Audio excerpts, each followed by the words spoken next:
en sus manos. Cuando nosotros vemos este texto, analizamos un poquito el contexto y vemos que se está hablando de los dones espirituales. Dones espirituales. Y dice el versículo 7 que a cada uno, o sea, a cada creyente, le es dada la manifestación del Espíritu, o sea, cada don es una manifestación del Espíritu de Dios. Les da la manifestación del Espíritu para provecho.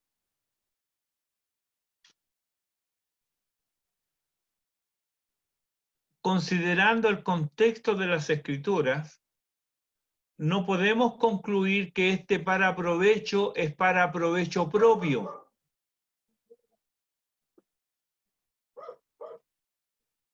Sino que es para provecho del pueblo del Señor, para el provecho de la iglesia, para el provecho del cuerpo de Cristo. Entonces, ¿qué es lo que está diciendo?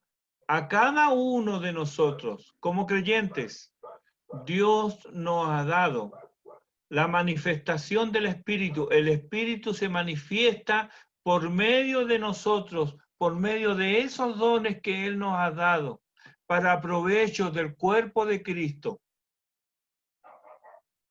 Y podemos ver un listado de dones que Dios ha dado para el provecho de la iglesia.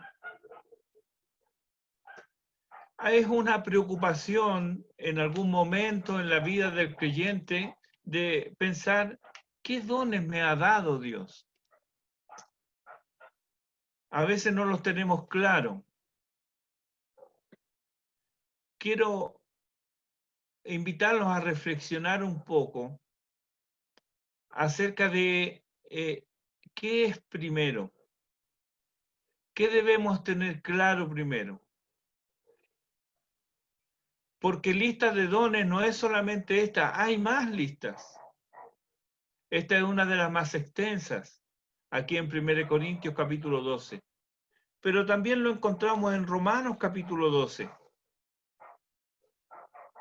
Y me gustaría que vayamos a Romanos capítulo 12.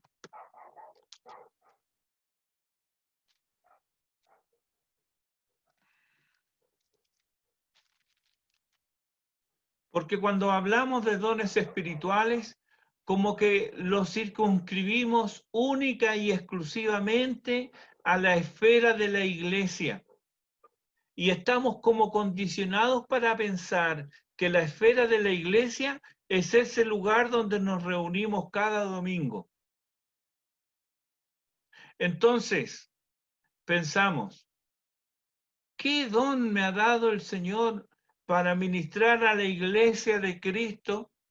Pensando de que en el momento del culto, de alguna manera, Dios me puede usar con ese don que Él me ha dado. Pero eso lo restringimos a los límites del culto en ese lugar al que llamamos iglesia.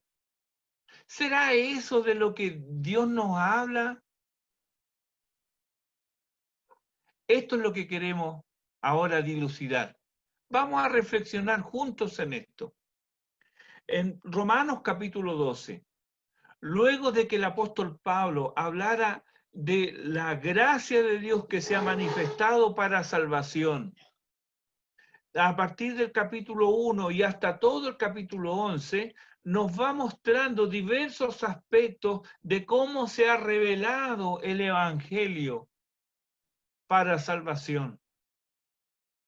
Recordamos, por ejemplo, Romanos 1:16, donde el apóstol dice, porque no me avergüenzo del Evangelio, porque es poder de Dios para salvación a todo aquel que cree.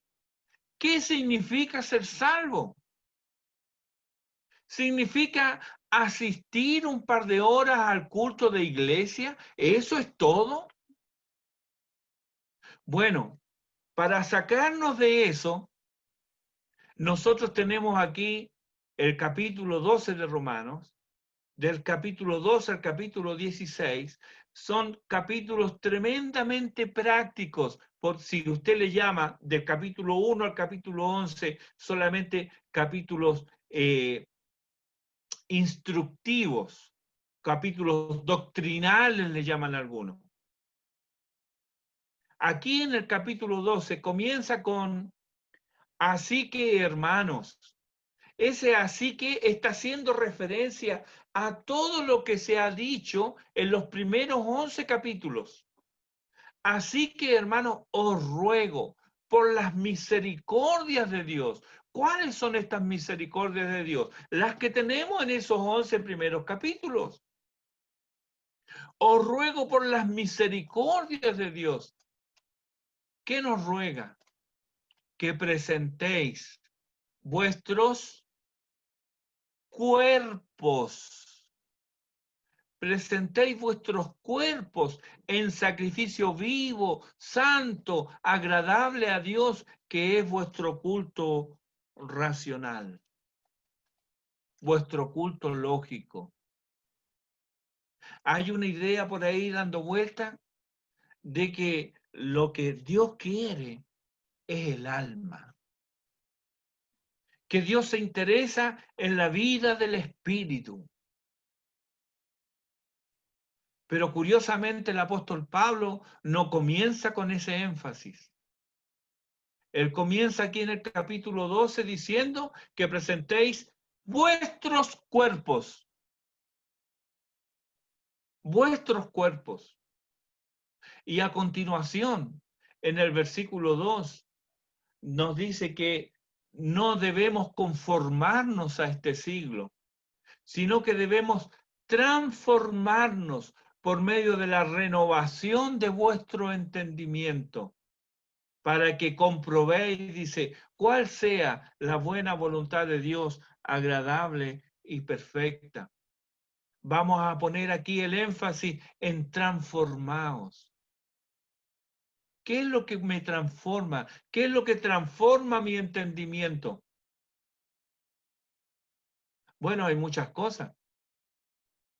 Hay gente que desde muy pequeño se le ha dado a leer solamente inmundicia.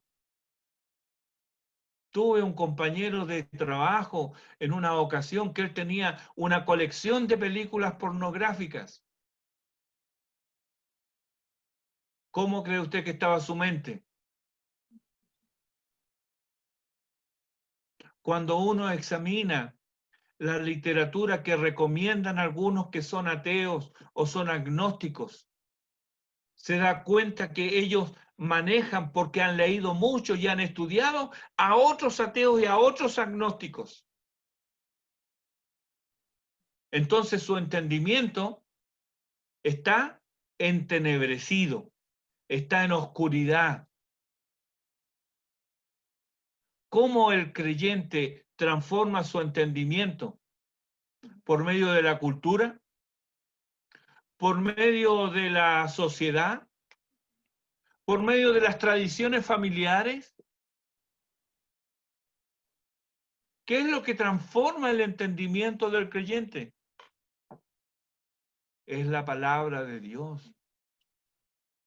Si la palabra de Dios no mora en abundancia, como le dice Pablo a los colosenses, entonces si no mora en abundancia, lo que hay es un entendimiento que no es transformado.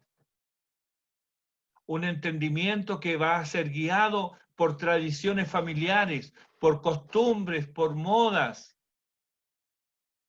por modos que son de este mundo, y no se da cuenta que haciéndolo así está en clara contradicción con lo que dice el apóstol Juan en el capítulo 4. No améis al mundo ni las cosas que están en el mundo. Entonces, ¿qué es lo que tenemos? ¿Qué es lo que nos transforma? La palabra de Dios. Comenzamos hablando acerca de dones espirituales usados, creemos que lo vamos a usar solo en el contexto de iglesia, en el contexto de culto. Aquí estamos hablando de otra cosa, pero vamos a ver cómo esto se junta. Entonces, primeramente vimos que debemos presentar nuestros cuerpos. No es nuestro cuerpo el que manda. No. Es la nueva vida en Cristo la que manda, la que decide qué es lo que corresponde hacer. Cuando manda el cuerpo, entonces no podemos hacer nada sin antes satisfacer el apetito del cuerpo. Y si el cuerpo quiere en ese momento descansar, no le vayan a pedir que vaya a ayudar a alguien, porque su cuerpo le pide descansar. No se le ocurra pedir que tal vez necesite el apoyo o la compañía en el momento en que usted almuerza. No, porque primero tengo que almorzar. Ahí, ¿qué está mandando? El cuerpo. Entonces, primero debemos presentar nuestros cuerpos en sacrificio vivo. Esto es un acto voluntario. Note también de que esto le está hablando a creyentes. O sea que no es algo automático. No es que el Señor me salvó, me perdonó y yo ahora le sirvo al Señor y dejo todo por mi Señor. No, no es así. Es algo voluntario. Entonces, nos presentamos, somos transformados por la palabra de Dios. En el versículo 3 de Romanos dice, digo pues por la gracia que me es dada a cada cual que está entre vosotros, que no tenga más alto concepto de sí que el que debe tener. O sea, dice, no, sino que piense con cordura. En otras palabras, no se vuelvan locos, no sean jactanciosos, consideren a los demás como superiores a sí mismos. No son ni los más inteligentes, ni los más brillantes, ni los más consagrados, ni los más píos. No.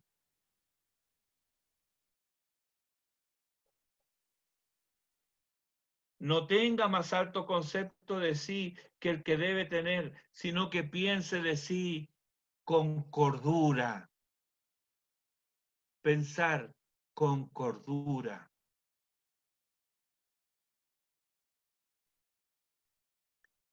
Mire estos tres pasos. Presentar nuestros cuerpos, transformar nuestra mente, pensar con cordura. Esto le está dicho a creyentes. ¿Por qué nos dice que pensemos con cordura? Porque debemos andar de manera inteligente. En Efesios, capítulo 5, el apóstol dice, mirad pues con diligencia cómo andéis, no como necios, sino como sabios. Y eso se lo está diciendo a los santos y fieles en Cristo Jesús que están en Efeso. O sea, podemos nosotros aplicarnos a estas palabras a nosotros. Y si es así, entonces hay dos maneras de andar. Hay una manera de andar como necio y hay otra manera de andar como sabio. Cuando nosotros vamos a Romanos capítulo 12, voy a leer los versículos 9 al 13. Recuerde, Dios nos dio dones. Dios nos dio dones. Voy a leer del 9 al 13. El amor sea sin fingimiento. Aborrecer lo malo y seguir lo bueno.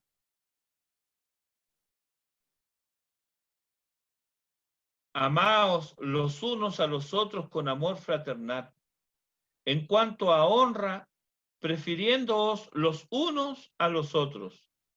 En lo que requiere diligencia, no perezosos, fervientes en espíritu, sirviendo al Señor, gozosos en la esperanza, sufridos en la tribulación, constantes en la oración, compartiendo para las necesidades de los santos, practicando la hospitalidad. En estos versículos que hemos leído ahí, ¿qué dones se encuentran? ¿Cuáles de los dones que da Dios encuentra usted aquí?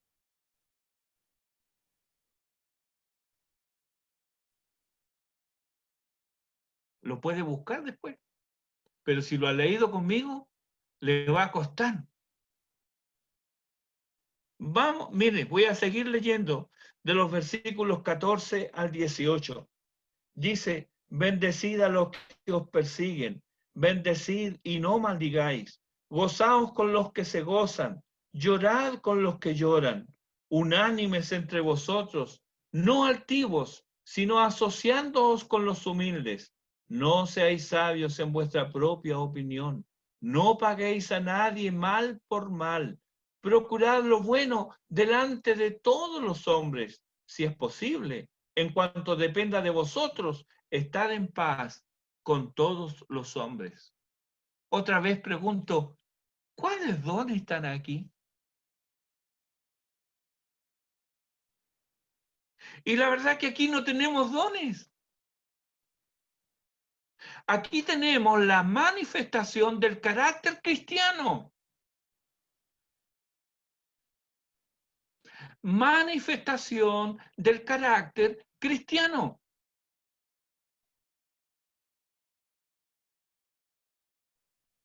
Mis nietecitos que nacieron en Estados Unidos, yo puedo maravillarme mucho de ellos, porque ellos hablan inglés de corrido desde chiquitito.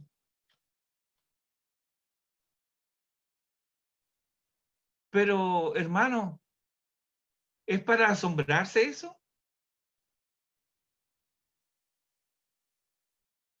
¿Es para asombrarse que un niño que nace en un país donde se habla inglés, él hable inglés desde chiquitito? No, es lo más natural. Es como que a un gringo que le cuesta tanto aprender nuestro idioma, porque nuestro idioma es complicado, y si quiere entender a los chilenos es más complicado todavía. Es como que ellos se maravillen de que nosotros desde chiquitito hablamos español. No, no, no tiene ninguna gracia, diríamos nosotros. ¿Por qué? Es nuestro ambiente. Nacemos en esta condición, es una manifestación de nuestra idiosincrasia. Hablamos el idioma en el cual hemos crecido, inclusive oímos ese idioma antes de venir al mundo, porque está comprobado que un bebé en el vientre materno oye. Entonces no es de asombrarse que el niño comience desde pequeñito sus primeras palabras, seguramente dice papá, mamá, papá. Son todas palabras en español. No me puedo asombrar. Lo que hemos leído recién de Romanos es la manifestación del carácter de un cristiano. No es algo extraordinario. No es de alguien que ha recibido una unción especial y camina entre nubes sin pisar la tierra. No, es el carácter de un cristiano. Independientemente de los dones espirituales que Dios le ha dado, tienen que ver con cómo manifiesta Él la obra de gracia que Dios ha hecho en su interior.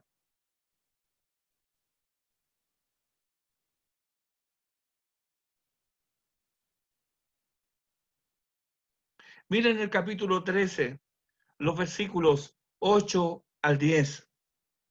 Dice, no debáis a nadie nada, sino el amaros unos a otros, porque el que ama al prójimo ha cumplido la ley. Porque no adulterarás, no matarás, no hurtarás, no dirás falso testimonio, no codiciarás. ¿Qué es lo que está repitiendo aquí el apóstol? ¿De dónde ha sacado esto? ¿Es algo que él se inventó o es algo que él aprendió? Es algo que él aprendió, ¿verdad? ¿Reconoce aquí que está citando los 10 mandamientos?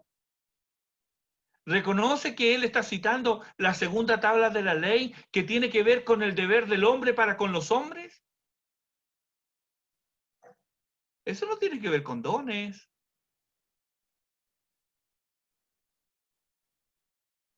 No codiciarás. Y cualquier otro mandamiento en esta sentencia se resume: amarás a tu prójimo como a ti mismo. El amor no hace mal al prójimo. Así que el cumplimiento de la ley es el amor. El amor, entonces, manifestado en lo cotidiano.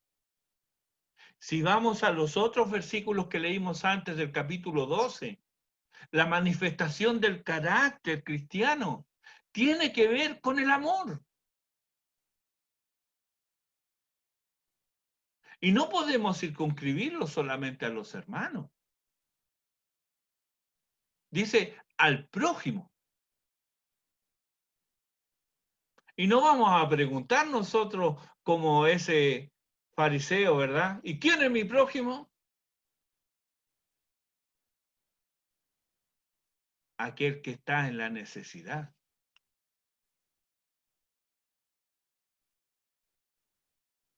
Entre los versículos 12 y 14 dice: la noche está avanzada y se acerca el día. Desechemos, pues, las obras de las tinieblas y vistámonos las armas de la luz. Andemos como de día, honestamente, no en glotonerías y borracheras, no en lujurias y lascivias, no en contiendas y envidia, sino vestidos del Señor Jesucristo, y no proveáis para los deseos de la carne.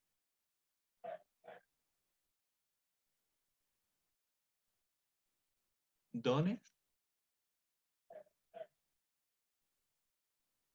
Los dones son muy importantes. Es más, Dios no tiene hijos inútiles. Él nos ha dado a cada uno, si somos creyentes, nos ha dado dones. Pero esto es para el provecho de la iglesia, del cuerpo de Cristo. Pero nosotros no vivimos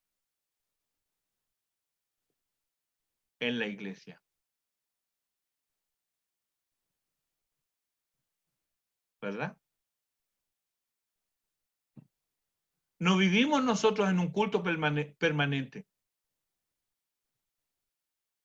Por entender falsamente esta doctrina, la entendieron de manera errónea, es que surgieron los conventos y los monasterios. Entonces los hombres se encerraban para ahí vivir una vida constante, según ellos, de meditación y de contemplación de las cosas sagradas. Pero Dios nunca dio esa orden. Debemos vivir el evangelio en donde Dios nos ha puesto. Y en el culto glorificamos a Dios y agradecemos a Dios y escuchamos su palabra y le rendimos honor, gloria y alabanza por lo que Él ha hecho. Pero en nuestra vida cotidiana le damos honor, gloria y alabanza por medio de lo que nosotros hacemos. Y si nosotros estamos manifestando el carácter de Cristo en cada una de nuestras acciones, Él es glorificado.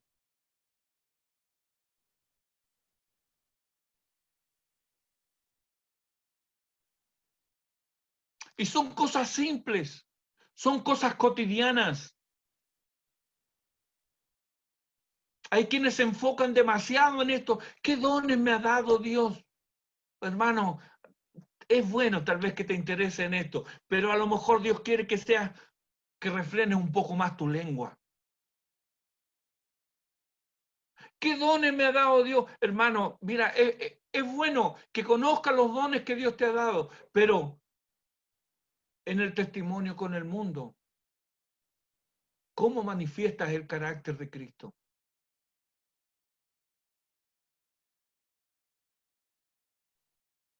Vamos a primera a Timoteo, capítulo 5. Miren, veamos ahí, son cosas muy sencillas, son cosas muy simples, pero que claro, los que están en busca de la espiritualidad, entendiendo la espiritualidad como algo así elevado, estas cosas son como nimiedades, porque ellos buscan lo otro.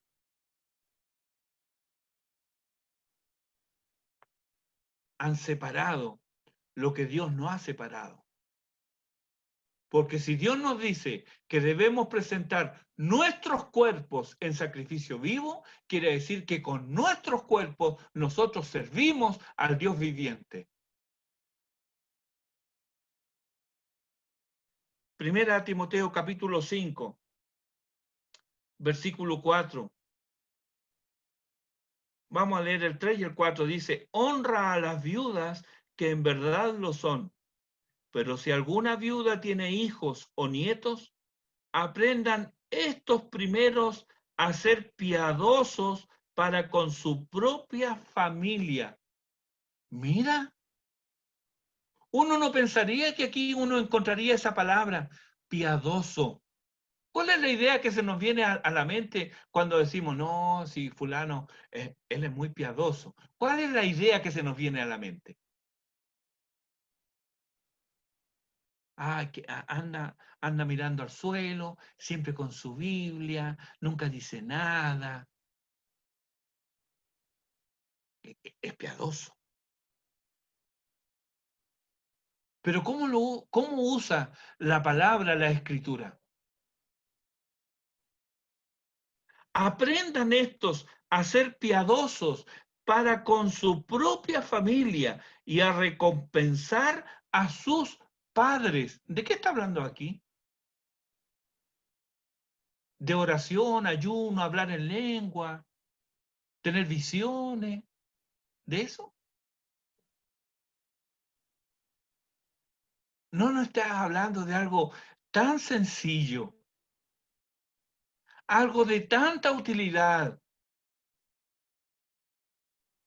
como que los hijos tienen el deber de sostener a sus padres cuando estos envejecen y no tienen cómo ganarse el pan. No tiene que ver con un cuidado que gracias a que por años ya ese cuidado se ha delegado en el Estado y el Estado el que debe proveer ahora a los viejecitos. Cuando la Escritura dice que los hijos deben ser piadosos.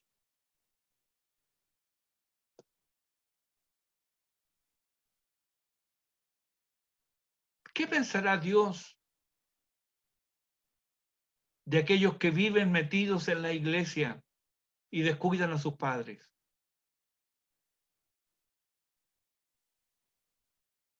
¿Sabe que los fariseos hacían lo mismo? Era un deber este. Pero el Señor le dice, ustedes, hay un ay sobre ustedes, porque invalidan la ley de Dios con sus tradiciones. ¿Qué era lo que habían hecho ellos? Vamos a suponer, el hijo le entregaba al padre o a la madre cada cierto tiempo una cierta cantidad de dinero. Entonces, lo que los fariseos hacían era, mira, en vez de entregárselo a tus papás, mejor ofréndalo. Entonces le habían puesto un nombre a esa ofrenda, Corbán. Es Corbán. Entonces el hijo ahora podría decirle al padre, papi, no te puedo ayudar porque mi ofrenda para ti es corbán, así que yo la entrego al templo. ¿Ve? Qué piadoso. El Señor condenó esa práctica. Aprendan a ser piadosos para con su propia familia y a recompensar a sus padres, porque esto es lo bueno y agradable delante de Dios. ¿Qué don necesitas saber, conocer y experimentar para cumplir con esto que es parte del carácter del creyente? Ninguno. Tal vez puedes ser muy ignorante respecto de los dones que Dios te dio. Pero sí que está claro que el afecto natural es parte del carácter del creyente.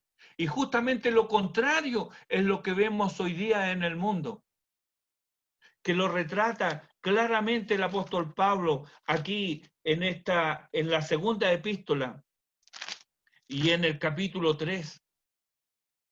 Hombres amadores de sí mismos, avaros, vanagloriosos, soberbios, blasfemos, desobedientes a los padres, ingratos, impíos, sin afecto natural, implacables, calumniadores, intemperantes, crueles, aborrecedores de lo bueno, traidores, impetuosos, infatuados, amadores de los deleites más que de Dios, que tendrán apariencia de piedad, pero negarán la eficacia de ella. A estos evita.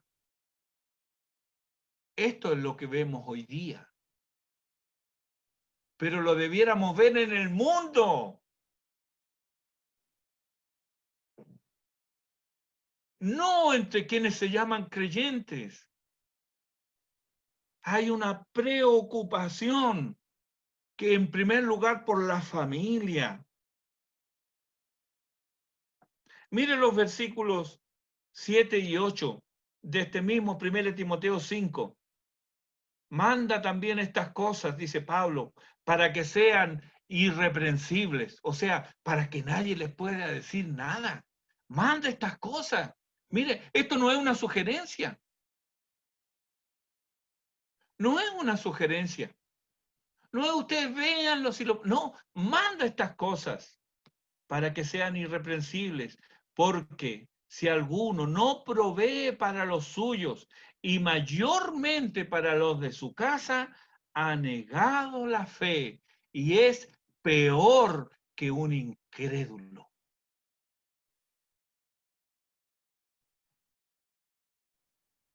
Esto tiene que ver con la piedad.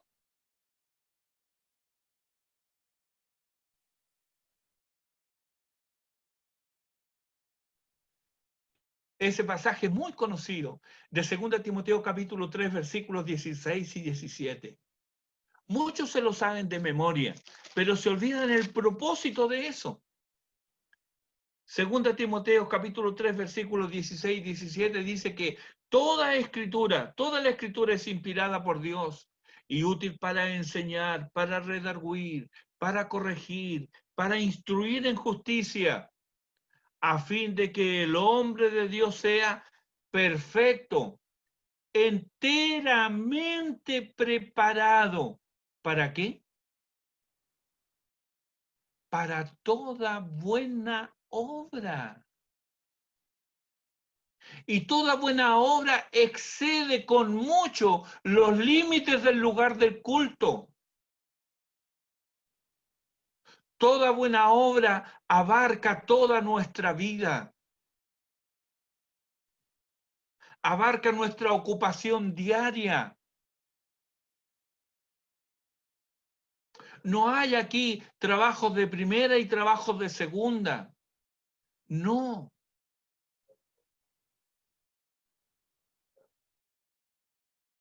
Ya sea que estés trabajando llamando por teléfono a personas, ya sea que estés trabajando construyendo una pared, ya sea que estés trabajando reparando un auto, haciendo un mueble, la instalación eléctrica de algún lugar, lo que sea que tú estés haciendo, eso como beneficia al prójimo, es una buena obra y lo debes hacer para el Señor. Lo debes hacer para la gloria de Dios. Eso es piadoso.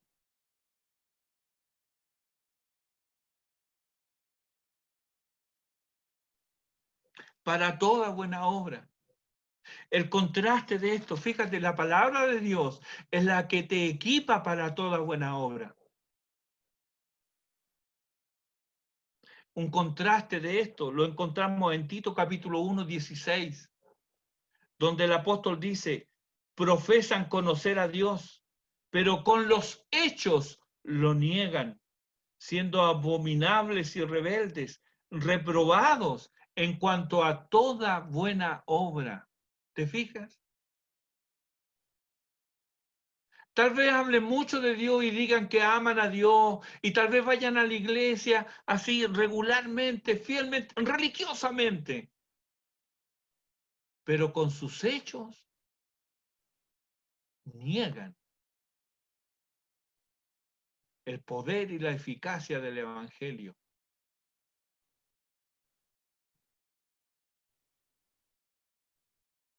En cambio, ¿qué es lo que Dios ha querido para nosotros? Capítulo 2 de Tito, versículos 9 y 10. Exhorta, dice, a los siervos a que se sujeten a sus amos, que agraden en todo, que no sean respondones, no defraudando, sino mostrándose fieles en todo, para que en todo adornen la doctrina de Dios nuestro Salvador. Hermano, qué privilegio este. Si estamos hablando del Evangelio, es como que alguien quiera endulzar la miel. ¿Podrá alguien? Mira, échale azúcar a la miel. Es absurdo. El Evangelio es perfecto. Dios lo hizo así, Él lo diseñó, Él lo trazó, Él lo lleva a cabo, transforma a la criatura. Pero ¿qué nos dice aquí? Mira, con tu vida, con tus hechos, vas a adornar la doctrina, vas a adornar la enseñanza. ¿Qué es un adorno? Es algo que está en un lugar o que uno mismo se pone, que se ve bonito, ¿verdad? Qué bonito eso. Llama la atención.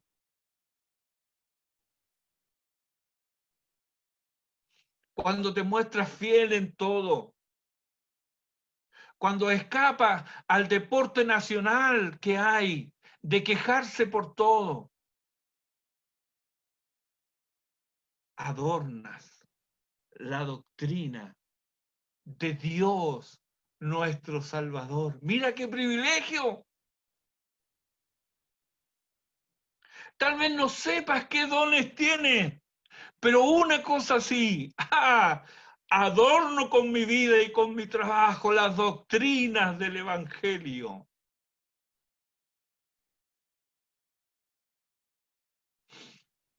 ¿Cuánto nos falta esto? Y esto da lo mismo el trabajo que estés haciendo. Da lo mismo tu ocupación.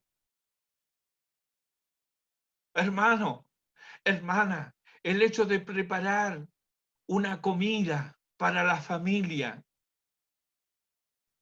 es de tanta bendición para el pueblo de Dios, que es tu familia, como lo es, puede ser a un pastor el preparar un sermón o un estudio bíblico. Para Dios es lo mismo. No es que uno reciba más alabanza de Dios que el otro, no. Aún la labor más humilde, hecha en el nombre del Señor, no queda sin fruto. Y no solamente eso, sino que cuando hacemos lo que Dios manda, estamos adornando la doctrina de Dios nuestro Salvador.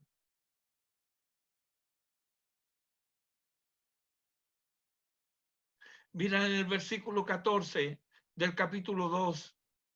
Dice, ¿quién se dio a sí mismo? Está hablando de Jesucristo.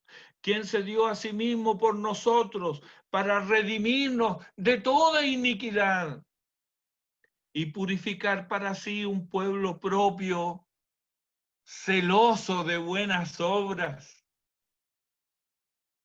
Celoso de buenas obras.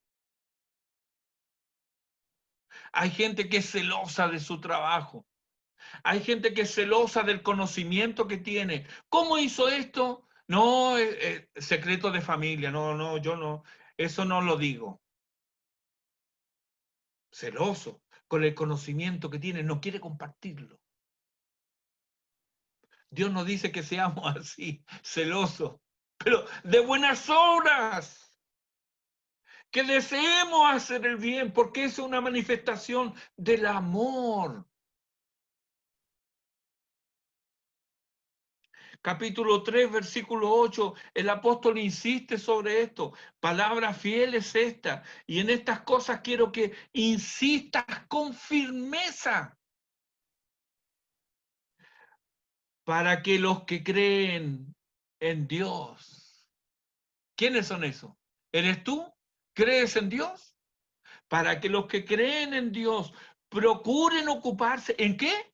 En buenas obras. Estas cosas son buenas y útiles a los hombres. Deja que otros discuten si hay lengua o no hay lengua. Deja que otros discutan eso. Tú preocúpate, sé celoso de buenas obras, porque estas cosas son buenas y útiles a los hombres. Versículo 14 del mismo capítulo. Insiste otra vez el apóstol, y aprendan también los nuestros a ocuparse en buenas obras para los casos de necesidad, para que no sean sin fruto.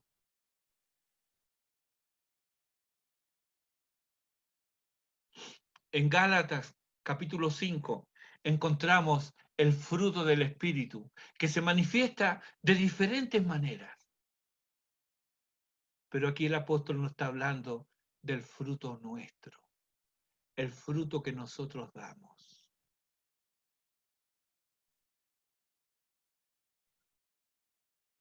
Ahora imagínate un pueblo celoso de buenas obras, que solamente busca y anhela el bien del prójimo, porque ama a Dios. Y este pueblo además es conocedor de los dones que Dios le ha entregado. ¿Qué país seríamos, hermano? Seríamos potencia mundial. Contra estas cosas, dice el apóstol, no hay ley. No hay límites. Porque nunca puedes amar demasiado. Todo esto es posible cuando estamos en las manos de Dios.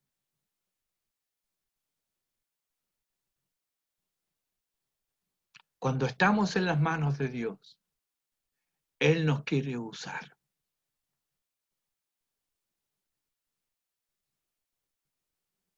Pero debemos presentarnos ante Él como un sacrificio vivo. Señor, aquí estoy. Usa mis manos. Usa mi lengua. Usa mis pies para hacer tu voluntad. Y tal vez va a significar hablar y compartir con otro el Evangelio. Pero antes has hecho algo que a él lo ha dejado descolocado. ¿Por qué? Porque ha hecho una obra que ha manifestado amor y preocupación por él, entonces te va a escuchar de buena gana.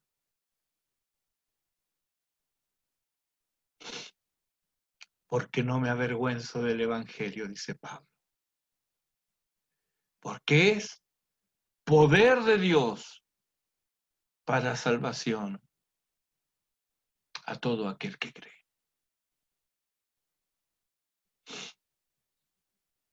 Dios bendiga su palabra. Si aún